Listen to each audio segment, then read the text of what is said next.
తెలంగాణ జాగృతి అధ్యక్షురాలు కల్వకుంట్ల కవితపై మెదక్ జిల్లా బీఆర్ఎస్ నేతలు తీవ్ర ఆగ్రహం వ్యక్తం చేశారు. కవిత లిక్కర్ స్కామ్ కు పాల్పడటం వల్ల బీఆర్ఎస్ కు తీవ్ర నష్టం వాటిల్లిందని ఆరోపించారు. ఈ మేరకు వారు మీడియా సమావేశంలో మాట్లాడుతూ మెదక్ మున్సిపల్ మాజీ చైర్మన్ మల్లికార్జున్ గౌడ్ జూబ్లీహిల్స్ ఉప ఎన్నిక ఫలితం తర్వాత కవిత చేసిన ట్వీట్ చూసి ఆశ్చర్యం వేసిందని అన్నారు. ఈ ఫలితాల అనంతరం రాష్ట్రంలో ఇద్దరు వ్యక్తులు మాత్రమే సంతోషంగా ఉన్నట్లు కనిపిస్తుందని, అందులో ఒకరు ముఖ్యమంత్రి రేవంత్ రెడ్డి కాగా మరొకరు కవిత అని ఆయన అన్నారు. దయ్యాలు వేదాలు వల్లించినట్లుగా కవిత వ్యాఖ్యలు ఉన్నాయని విమర్శించారు. కొరివి దయ్యాలు వేదాలు వల్లించినట్టుగా ఆ కొరివి దయ్యంలాగా ఆమె మాటలు మరి సమాజం అంతా కూడా తలదించుకునే రకంగా ఉన్నది. ముఖ్యంగా పిఆర్ఎస్ శ్రేణులంతా కూడా యావత్ తెలంగాణ సమాజం కూడా ఈ మాటలను తీవ్రంగా ఖండిస్తా ఉన్నారు. కవితమ్మ తిన్నింటి వాసాలు లెక్కబెట్టే విధంగా కన్న తల్లి లాంటి పార్టీ అధినేత కన్న తండ్రి అటు కేసీఆర్ గారిని, అటు కేటీఆర్ గారిని, హరీష్ రావు గారిని విమర్శిస్తూ మాట్లాడడం అంటే నీతో ఎవరున్నారు, ఎవరు మాట్లాడిస్తున్నారో స్పష్టంగా అర్థమవుతా ఉన్నది.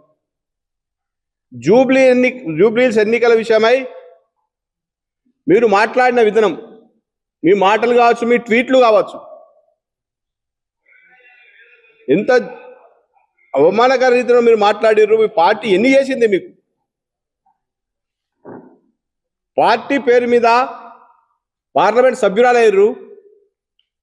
మరొకసారి అవకాశం ఇస్తే మీ యొక్క అవినీతి వల్ల నగల దుకాణాలు, జ్యువెలరీ షాపులలో పోయి వాళ్ళని బ్లాక్మెయిల్ చేస్తూ అడ్డమైన దందాలన్నీ చేసి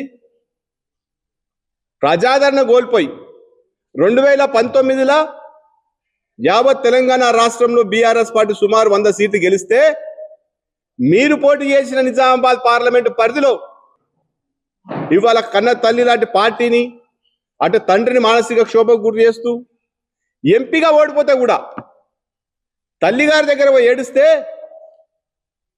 మరి కేసీఆర్ గారు మరి ఎమ్మెల్సీ ఇచ్చి కూడా నీకు పార్టీ ఆదరణ చూపించారు. అట్లాంటి పార్టీ మీద నోరు పారేసుకుంటారా మీరు? మీ యొక్క దుర్బుద్ధి వల్ల డబ్బు ఆశతోటి అక్రమ దందాలు ఎన్నో చేసి లిక్కర్ స్కామ్లో చిక్కుకొని పార్టీని భ్రష్టు పట్టి నాశనం చేసింది నువ్వు కాదా? ఒకవేళ లిక్కర్ స్కామే కనుక జరగకపోయి ఉంటే, అటువంటి అక్రమ సంపాదన మీద మీ యొక్క ధ్యాస లేకుంటే పార్టీకి చెడ్డ పేరు వచ్చేది కాదు.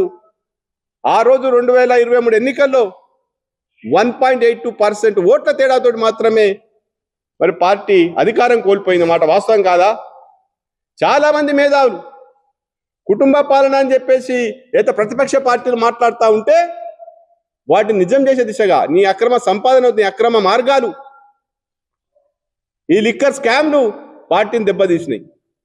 వారు పార్టీ కోసం నిరంతరం పోరాటం చేస్తూ అటు కేసీఆర్ గారు కావచ్చు, కేటీఆర్ గారు కావచ్చు, హరీష్ రావు గారు కావచ్చు, పార్టీని కాపాడుకుంటూ పార్టీ శ్రేణిలో ధైర్యం నింపుతూ ముందుకు పోతా ఉంటే పార్టీని పల్చం చేసే మాటలు మాట్లాడుతా ఉన్నారు.